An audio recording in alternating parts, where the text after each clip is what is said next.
I am Amok Chakravarti, a Saran Sevak. ಸ್ವಾಗತ ಪ್ರಿಯ ವೀಕ್ಷಕರೇ. ಇಂದಿನ ವಿಡಿಯೋ ಒಂದು ವಿಶೇಷವಾದ ವಿಡಿಯೋ. ಈ ಹಿಂದಿನ ನನ್ನ ಎಲ್ಲ ವಿಡಿಯೋಗಳನ್ನು ನೀವೆಲ್ಲರೂ ನೋಡಿ ಆನಂದಿಸಿದ್ದೀರಾ ಎಂದು ಭಾವಿಸ್ತಾ ಇಂದಿನ ವಿಡಿಯೋದೊಳಗೆ ಹೋಗೋಣ.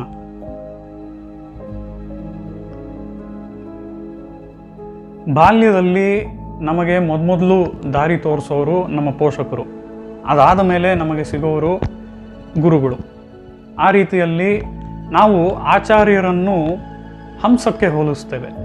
ಹಂಸಕ್ಕೆ ಯಾಕೆ ಹೋಲಿಸ್ತೀವಿ ಅಂತಂದರೆ ಅದಕ್ಕೆ ಎರಡು ಕಾರಣಗಳಿವೆ. ಮೊದಲನೇದಾಗಿ ಭಗವಂತ ಹಂಸಾವತಾರವನ್ನು ಮಾಡಿ ಸನತ್ ಕುಮಾರರಿಗೆ ಉಪದೇಶವನ್ನು ಮಾಡ್ತಾನೆ. ಇಲ್ಲಿ ಆಚಾರ್ಯರ ರೀತಿಯಲ್ಲಿ ಹಂಸಾವತಾರ ಮಾಡಿ ಉಪದೇಶ ಮಾಡಿದ್ರಿಂದಲೂ ನಾವು ಆಚಾರ್ಯರನ್ನ ಹಂಸಕ್ಕೆ ಹೋಲಿಸ್ತೇವೆ. ಎರಡನೇ ಕಾರಣ, ಹಂಸಕ್ಕೆ ಒಂದು ವಿಶೇಷವಾದ ಸಾಮರ್ಥ್ಯವಿದೆ.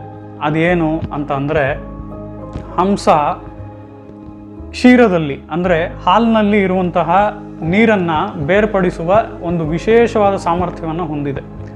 ಆ ರೀತಿಯಲ್ಲಿ ನಮ್ಮ ಆಚಾರ್ಯರು ಕೂಡ ನಮ್ಮ ಜೀವನದಲ್ಲಿ ಬೇಡದೇ ಇರುವಂತಹ ವಿಷಯಗಳನ್ನೆಲ್ಲ ತೆಗೆದುಹಾಕಿ ಬೇಕಾಗಿರುವಂತಹ ವಿಷಯಗಳಲ್ಲಿ ಮಾತ್ರ ನಾವು ಗಮನ ಇಟ್ಟು ಜೀವನದಲ್ಲಿ ಮುನ್ನಡೆಯುವ ಹಾಗೆ ಮಾಡ್ತಾರೆ. ಆದ್ದರಿಂದಲೇ ನಾವು ನಮ್ಮ ಆಚಾರ್ಯರನ್ನ ಪರಮಹಂಸ ಪರಿವ್ರಾಜಕಾಚಾರ್ಯರು ಎಂದು ಕೂಡ ಕರೆಯುತ್ತೇವೆ. ಇವತ್ತಿನ ವಿಡಿಯೋದಲ್ಲಿ ನಾವು ನೋಡ್ತಾ ಇರೋಂಥ ಆಚಾರ್ಯರನ್ನ ಹಂಸಕ್ಕೆ ಸಾಮಾನ್ಯವಾಗಿ ಹೋಲಿಸಲ್ಲ, ಆದರೆ ಅವರ ವಾದಿಗಳನ್ನು ಅಂದರೆ ಅವರ ಎದುರಲ್ಲಿ ವಾದ ಮಾಡುವವರನ್ನ ಹಂಸಕ್ಕೆ ಹೋಲಿಸಲಾಗಿದೆ. ಇವರನ್ನ ಒಂದು ಕಪ್ಪಾದ ಮಳೆಯ ಮೇಘಕ್ಕೆ ಹೋಲಿಸಲಾಗಿದೆ.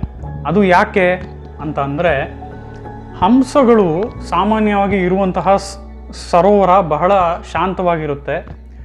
ಈ ರೀತಿಯಾಗಿ ಬಹಳ ಶಾಂತವಾಗಿರುವಂತಹ ಸರೋವರದಲ್ಲೇ ಅವುಗಳು ವಾಸಿಸಲು ಕೂಡ ಇಚ್ಛೆ ಪಡುತ್ತವೆ. ಈ ರೀತಿಯಾಗಿ ಇರಬೇಕಾದ್ರೆ ಒಂದು ಕಪ್ಪಾದ ಮಳೆಯ ಮೇಘವನ್ನು ಅವುಗಳು ನೋಡಿದ ಕೂಡಲೇ ಅವುಗಳಿಗೆ ಹೆದರಿಕೆ ಆಗೋಗುತ್ತೆ. ಯಾಕೆ ಅಂದರೆ ಅದರಿಂದ ಮಳೆ ಬಂದು ಆ ಸರೋವರದ ಶಾಂತತೆ ಹಾಳಾಗೋದ್ರೆ ಅವುಗಳಿಗೆ ಅಲ್ಲಿ ಇರುವುದಕ್ಕೆ ಆಗೋದಿಲ್ಲ.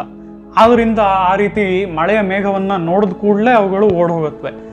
ಆ ರೀತಿಯಲ್ಲಿ ಈ ಆತ್ರೇಯ ರಾಮಾನುಜರನ್ನ ನಾವು ವಾದಿಹಂಸಾಂಬುಧಾಚಾರ್ಯರು ಅಂತ ಕರಿತೇವೆ.